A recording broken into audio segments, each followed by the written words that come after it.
Hey guys, it is day 161 and I am driving out to the site of my long run. Today I'll be running 2.5 miles.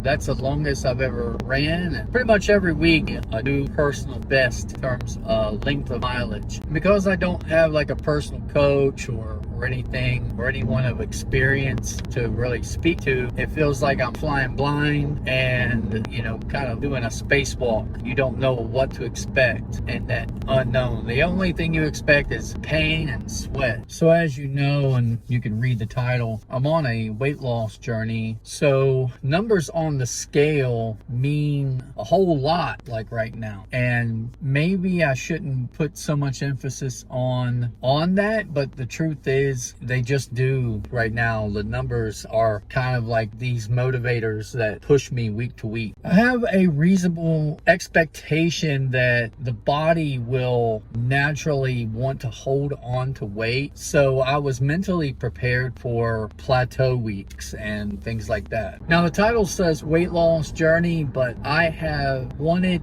this to be more about being a fitness journey, not so much weight loss. Weight loss does matter, like I just said, because it is like a primary motivator. But let's say I was 200 pounds of muscle, well, that looks a whole lot different than 200 pounds of fat. So I realized it's not so much about the weight, it's more about the level of fitness. I've been watching a lot of YouTube content from a lot of different shoe reviewers, but marathoners and everything. And these guys, while their knowledge base is absolutely fantastic, one glaring thing that I'm constantly seeing throughout the sport is the physique of these people are like just string bean, very anemic.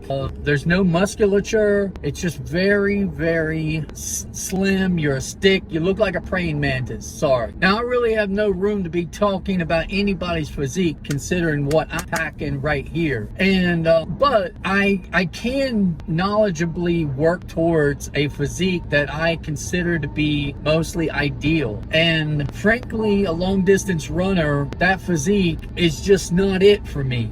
It's just not. And at the end of the day, it very well might be the apex male predator form, but still, to my mind, it's just not what I ultimately want to strive for. So while this journey started with me going out and increasing cardiovascular activity, I have also began to introduce strength training, protein, and creatine. And over the last couple weeks, I've been on a loading phase of the creatine. And of course, the protein is going to bring extra calories right along with it. I have not figured out how to keep that super lean yet. I need to really work on that aspect of things, making diet conscious choices that's not going to fill me up with like a ton of calories and fat grams. Well, when I introduced all of that into the diet, that was a shock to the system, and it definitely took where I was from a weight loss standpoint, and it had just basically kicked it to the curb, man. Like, it completely ballooned the weight, and it's a shock to the mind here, because I did expect that, but I didn't expect to what degree it would be. Yeah, so I noticed that after I took all this creatine and protein and stuff, been on that, I've just gained a lot of extra poundage, on the scale, and it's not cool. So I'm trying to balance this weight loss with this fitness, and I don't know, it's just kind of, and then doing the long distance stuff on top of it. It's a very, very tricky road for me, but I know that I do, at the end of the day, I want to be cardiovascular fit enough to be able to run a marathon, and I don't want a physique that is going to be like a praying mantis. I want to be a somewhat athletic, somewhat muscular frame. Nothing like crazy, just something that when I look at, I'm like, yeah, job well done. So tomorrow might be the very first week out of this entire journey that I've actually picked up weight. Now, I don't know if that's gonna, if that is gonna happen or not, but I feel it, like I feel it right here because it, like I'm seeing it. It's crazy. I don't know. I've just got to figure out the nutrition side of things, and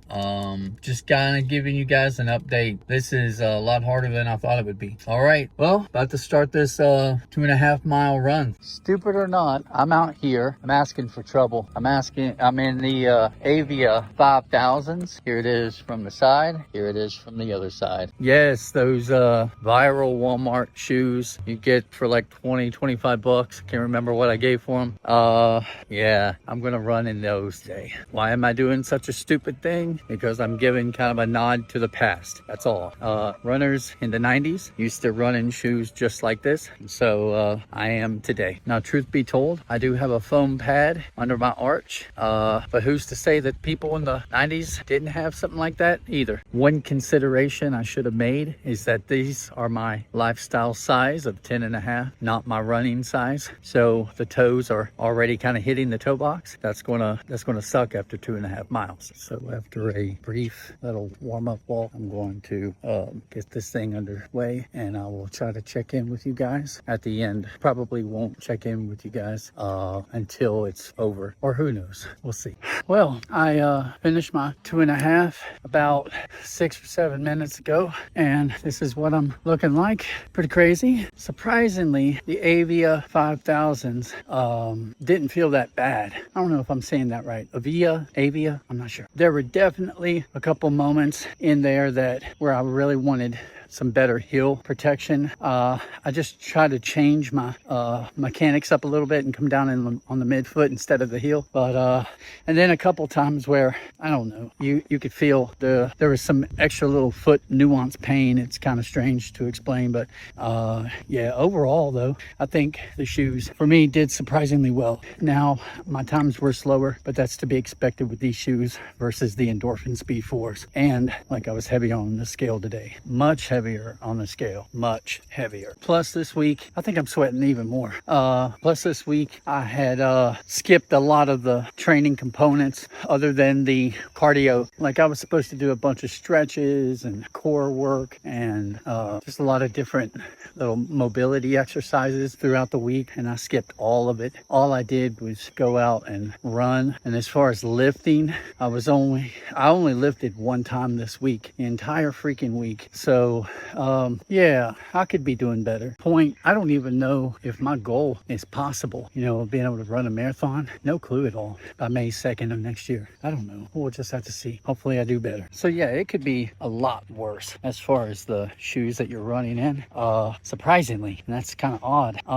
Yeah, it felt very stable. No, I don't think honestly I would want to run any more than what I did today, and 2.5 miles was like really pushing it in these shoes. But I'm still glad ultimately that I did it, and we'll kind of see how that goes tomorrow when my body tells me if it was happy or not. But that's going to be it for me today. Hopefully I'll be out here tomorrow. You all take it easy. Later.